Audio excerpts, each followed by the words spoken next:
हृदयी स्पंदन ठेवून नाती नूतन नित्य गुंफते ती.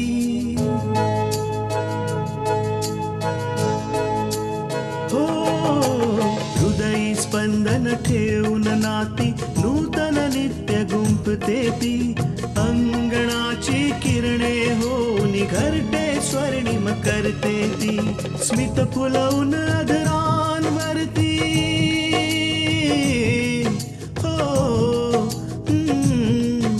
स्मित फुलवून अधरांवरती वेदनेत सुख देते ती. लेक वहिनी आई होऊन जीवन आभा होते ती. सुकन्या सुकन्या सुकन्या आमच्या कन्या. काय झालं पूजा, तू माझ्यावर रागवली आहेस का?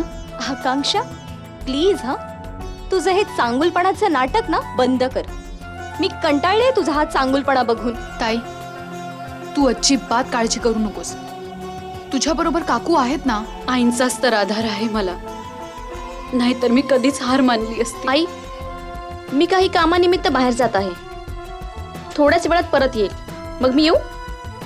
अगं मी येते ना तुझ्या बरोबर. नाही नाही आई, तुझे पाय दुखतायत, तू थकून जाशील. तू ना घरीच थांब. काकू बिंद्या खरं तर बोलते. जर तुमची तब्येत ठीक नाहीये तर तुम्ही घरामध्येच राहा ना. पण अपूर्व, इतक्या रात्री एकटीला पाठवणं बरं नाही ना.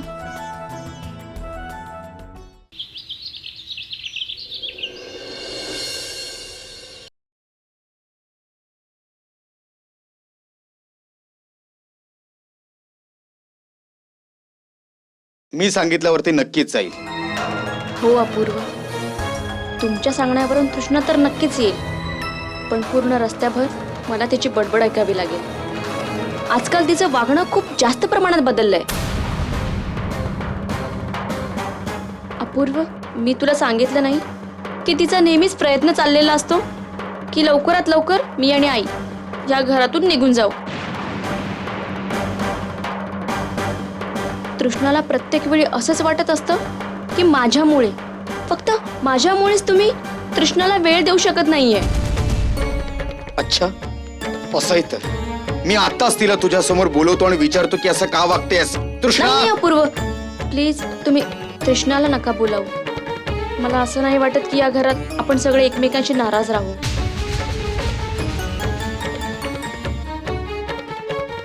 होऊ शकतं की तुम्ही तृष्णाला काही बोलाल, ती तुमच्या बोलण्यावर आणखी जास्त रागवेल. पण अपूर्व, तुम्ही अजिबात काळजी करू नका. मी हळूहळू तृष्णाला समजावेन. बिंदिया, तू किती समजूतदार आहेस का.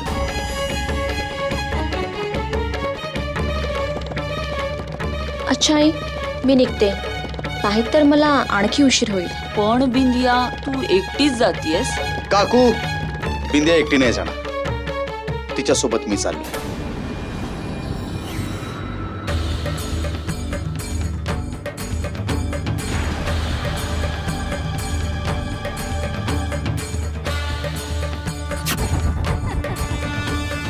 तसंही काकू, ऑफिस मधून आज लवकरच आलेलो. घरी बसून बसून बोर होत होतो. बाहेर जर जाईन तर माझाही मूड फ्रेश होईल. खरंच अपूर्व, माझी सगळी चिंता मिटली आणि मला पूर्ण विश्वास आहे तू हिची व्यवस्थित काळजी घेशील. आता की नाही माझी सगळी काळजी मिटली. मी तयारी करून येतो.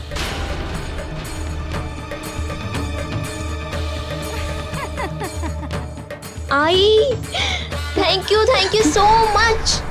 म्हणजे तुझ्यामुळे आजची संध्याकाळ मी अपूर्व सोबत घालवेन. ओ आई, आय लव्ह यू. बघितलीस आपल्या आईची कमाल.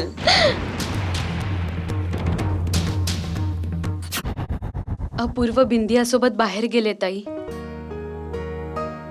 आणि जेव्हा मी विचारलं कधीपर्यंत परत येणार, तर त्यांनी उत्तर नाही दिलं आणि निघून गेले. ही बिंदिया अपूर्वचं आयुष्य उद्ध्वस्तच करून राहील. मी कधी स्वप्नातही विचार केला नव्हता की उमाला पूजाच्या लग्नासाठी बोलवून मी माझ्याच पायावर कुऱ्हाड मारून घेतली. मी उमाला बोलवायलाच नको हवं होतं.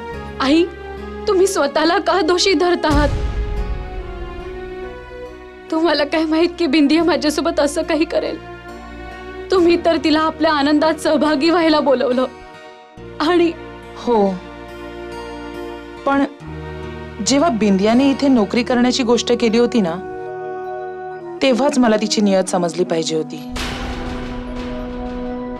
मला समजलं पाहिजे होतं की ही नोकरीला नाही तर आपल्या घराचं वाटोळं करायला आलीये. आता या सगळ्याचा विचार करून काय फायदा आई? आता मला तर असं वाटतंय की मी अपूर्वाला हरवून बसले. ते आता माझ्यापासून खूप लांब गेले आहेत आई. खूप लांब. नाही तृष्णा, असा कोणताही विचार आपल्या मनात आणू नकोस. आई, आता असा विचार नको करू तर काय करू? एकीकडे अपूर्व आहे जे माझं काहीच ऐकत नाही आणि दुसरीकडे बिंदिया जी मला अपूर्वाशी भेटूच देत नाही, त्यांच्यासोबत वेळ घालवू देत नाही. मला तर समजतच नाहीये की बिंदिया एक लग्न झालेल्या माणसाच्या मागे का लागलीये. कारण बिंदियाला अपूर्वचा पैसा, संपत्ती, इज्जत हे सगळं दिसतंय. आज उमाकडे काहीच नाहीये. आणि जेव्हा ते लोक या घरात आले होते ना, तेव्हा माझ्यामुळे तुझ्यात आणि अपूर्वमध्ये ओढाताण चालू होती. त्यामुळे बिंदियाला वाटलं असेल हीच योग्य वेळ आहे अपूर्वला स्वतःकडे खेचण्याची. पण आई, उमा काकू तर असं काही करत नव्हत्या. कारण मी पाहिलंय, जेव्हा बिंदिया माझ्याशी चुकीची वागते आणि मला दुःख होतं तेव्हा त्यांना वाईट वाटतं. हेच तर कळण्यास माझी चूक झालीये तृष्णा. उमाला बिंदियाच्या वागण्याने लाज नाही वाटत आहे, तर आनंद होतो. उमानेच निमित्त करून अपूर्वा आणि बिंदियाला घरातून बाहेर पाठवलंय आणि हे सगळं मी माझ्या डोळ्यांनी पाहिलंय. आणि या सगळ्याचा मला तेव्हाच संशय आलेला जेव्हा उमाने घरातून बाहेर जाण्याच्या वेळी माझं नाव घेतलं. तिला माहिती होतं की अपूर्व माझं नाव ऐकता क्षणी भडकेल. जर तिला खरोखरच इथून जायचं असतं तर तिने माझं नाव घेतलं नसतं. तिने हे म्हटलं असतं की तिला स्वतःलाच जायचंय आणि हे ऐकून अपूर्वने तिला थांबवलं नसतं. आता काय होईल आई? बिंदियाला कोण थांबवणार? आता तर उमा काकू पण त्यांच्या सोबत आहे. आई, मला भीती वाटते की अपूर्व पण... नाही तृष्णा, असं काहीच होणार नाहीये. मी जिवंत असेपर्यंत तुझ्याशिवाय अपूर्वच्या जीवनात कोणी येणार नाही आणि मी जिवंत असेपर्यंत असं काहीच होऊ देणार नाही. कधीच नाही.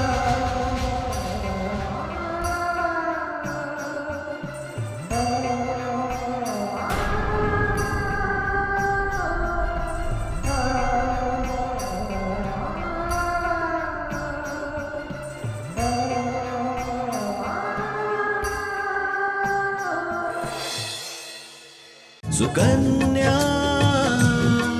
आमच्या कन्या.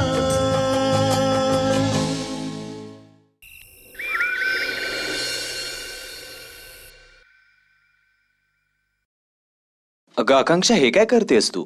तू थांब, आई करेल हे सगळं. का? मी नाही करू शकत? अच्छा, तुम्हाला कॉफी करून देऊ? नाही आकांक्षा, मी रात्रीच्या वेळी कॉफी नाही पीत.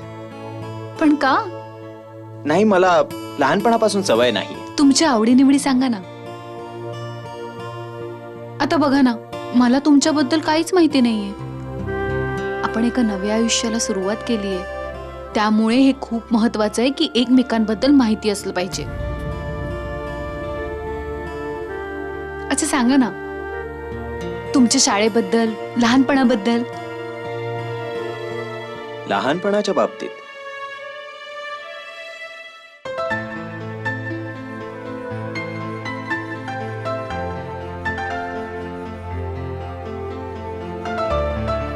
माझं बालपण सर्वसामान्य होतं. जसं इतर सर्व मुलांचं असतं.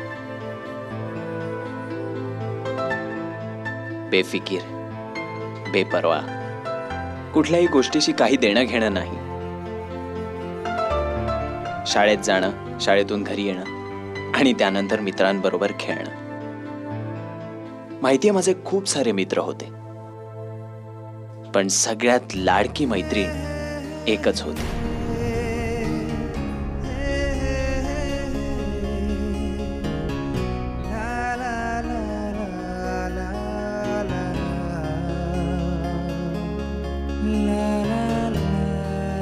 अगं नाही, मी कोणा मुलीबाबत बोलत नाहीये.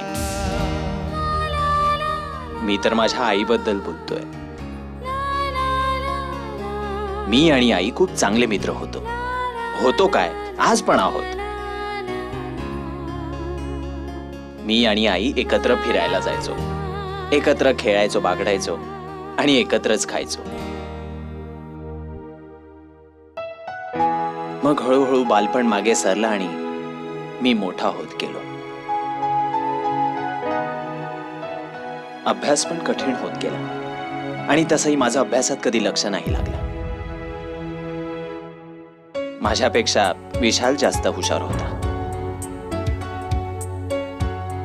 10वीची परीक्षा दिल्यानंतर मी कसाबसा जेमतेम मार्कांनी पास झालो.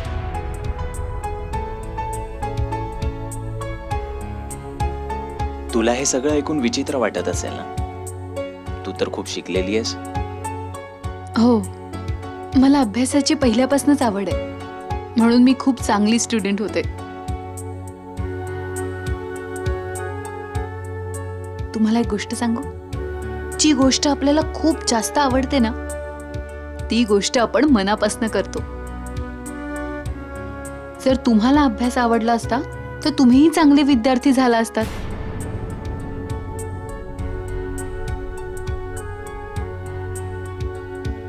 तुझं बोलणं तर अगदी बरोबर आहे. मी तर ना नेहमी खेळण्यातच रमायचो आणि जोपर्यंत मी शाळेत होतो ना, कोणीही मला चेसमध्ये हरवूच शकलं नाही. मला चेस खेळायची खूप आवड होती. संपूर्ण शाळेत जोपर्यंत मी होतो ना, मीच चॅम्पियन होतो. तुम्हाला माहितीये, मला बुद्धिबळ अजिबात खेळता येत नाही. मला तर कळतच नाही की हे हत्ती, घोडे, वजीर किती पावलांवर कसे जातात. किती डोकं लावावं लागत असेल ना. आता बघा ना, तुम्हाला हा खेळ आवडतो, त्यामुळे हा खेळ तुम्ही अगदी सफाईने खेळत असाल. बरं ते सोडा, मला हे सांगा, मग पुढे काय झालं? मग हो, मग पुढे काय झालं? मग 10वी नंतर जेव्हा मी कॉलेजमध्ये ऍडमिशन घ्यायला गेलो, मला ऍडमिशन नाही मिळालं. कारण त्याच वेळी बाबांनी त्यांचं काम बदललं होतं आणि नवीन काम सांभाळण्यासाठी त्यांना कोणाची तरी गरज होती. त्यावेळी विशाल खूप लहान होता, म्हणून मला अभ्यास सोडावा लागला आणि बाबांना मदत करावी लागली. हळूहळू कामाचा पसारा वाढत गेला. सुरुवातीला मला काहीच कळत नव्हतं, कुठल्याच कामाची. पण हळूहळू मी सगळं समजत गेलो आणि मग ते काम करण्यात मजा यायला लागली. मला मजा यायला लागली कारण माझ्या ताकदीमुळे लोक मला घाबरत होते. आपल्या ताकदीने दुसऱ्यांना घाबरवण्यात एक वेगळी नशा असते. सगळे तुम्हाला घाबरतात, घाबरून तुमचा आदर करतात, दादा दादा म्हणून तुमच्या मागे पुढे फिरतात. खरं सांगायचं तर ही नशा मला हळूहळू चढत गेली आणि त्यानंतर कळलंच नाही की काय बरोबर आहे आणि काय चूक. आणि माझं त्यानंतरचं आयुष्य तर तुला माहितीच आहे.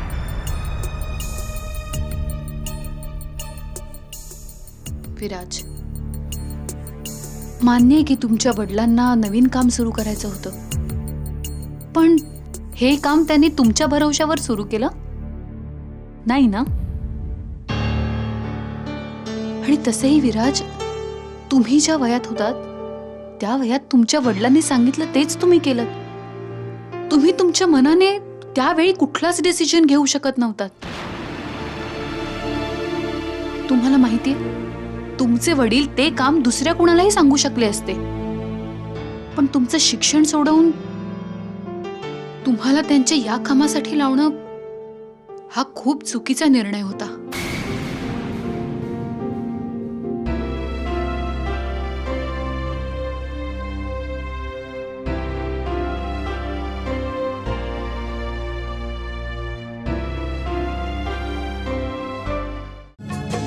सुकन्या आमच्या कन्या.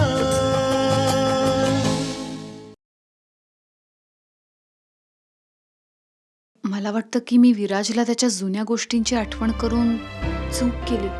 कदाचित विराजला शिकायचं असेल, पण त्यांच्या वडिलांच्या कामामुळे ते नाही शिकू शकले. पण मी आता पुन्हा त्यांना या जुन्या गोष्टीत अडकवायला नको आणि त्यांना हे समजवायलाही नको की त्यांच्याबरोबर जे काही झालं ते चुकीचं झालं. ते जसे तसेच चांगले. काय झालंय आकांक्षा? तू गप्प का झालीस? काही नाही. अच्छा, मला एक गोष्ट सांगा की आज सुद्धा तुम्ही जर बुद्धिबळ खेळलात तर तुम्ही कोणाला हरवू शकाल? हो हो, का नाही. बोल, कोणासोबत खेळायचं? बघा ना, मला बुद्धिबळ खेळता येत नाही, पण हो, माझे बाबा खूप छान खेळतात. जर तुम्ही त्यांना हरवलात ना, मग मी मान्य करेन की तुम्ही खूप छान खेळता. तर असं आहे तर ठीक आहे. मग जर या खेळात तुझे बाबा जिंकतात तर मी तेच करेन जे तू मला सांगशील, आणि जर मी जिंकलो तर मग तू तेच करशील जे मी सांगेन. मान्य आहे तुला? हो, मान्य आहे. अच्छा, हे सांगा, तुम्हाला आणखीन कुठले कुठले खेळ येतात? तुला माहितीये, लुडो माझा आवडता खेळ आहे आणि मी एक साथ 3-3 वेळा 6 आणू शकतो. अच्छा, पण मला तुमच्या या बोलण्यावर विश्वास नाही. तुला असं वाटतंय? ठीक आहे, तू बस, मी तो लुडो घेऊन येतो. बस इथेच, बस. अरे,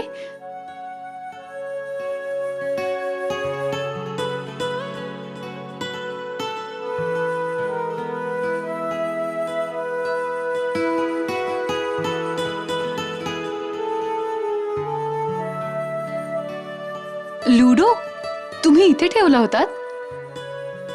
हो, तुला माहिती, मी आणि आई हा खेळ खूप खेळायचो, पण वेळेसोबत सगळं काही बदललं. पण मी हा लुडो अजून सांभाळून ठेवलाय. आणि बाबांना तर अजिबात आवडत नाही लुडो खेळणं. त्यांच्या मते हा खेळ म्हणजे वेळ वाया घालवणं, म्हणून मी हा इथे लपवून ठेवला होता.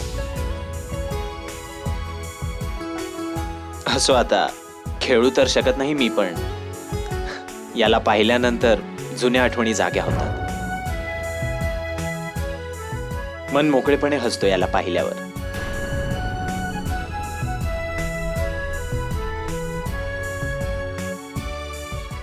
सुकन्या आमच्या कन्या. आणि बाबांना तर अजिबात आवडत नाही लुडो खेळणं. त्यांच्या मते हा खेळ म्हणजे वेळ वाया घालवणं, म्हणून मी हा इथे लपवून ठेवला होता. असो, आता खेळू तर शकत नाही मी, पण याला पाहिल्यानंतर जुन्या आठवणी जाग्या होतात. मन मोकळेपणे हसतो याला पाहिल्यावर.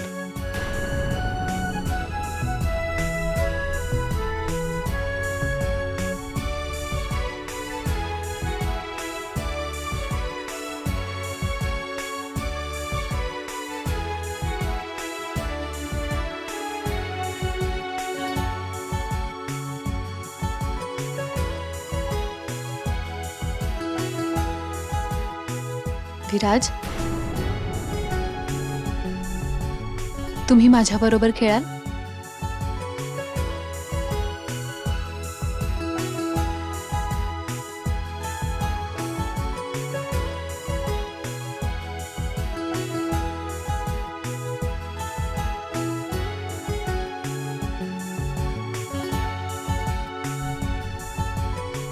तू खेळशील माझ्या बरोबर? हो, नक्कीच.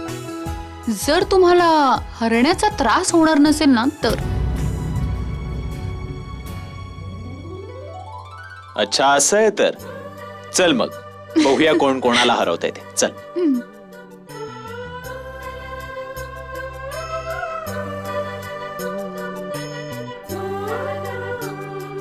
चला आता सुरू करा. बघूया किती वेळा तुम्हाला 6 मिळतात.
स्मित फुलवून आदरांवरती वेदनेत सुख देते ती लेक वहिनी आई होऊन जीवन आभा होते ती सुकन्या सुकन्या सुकन्या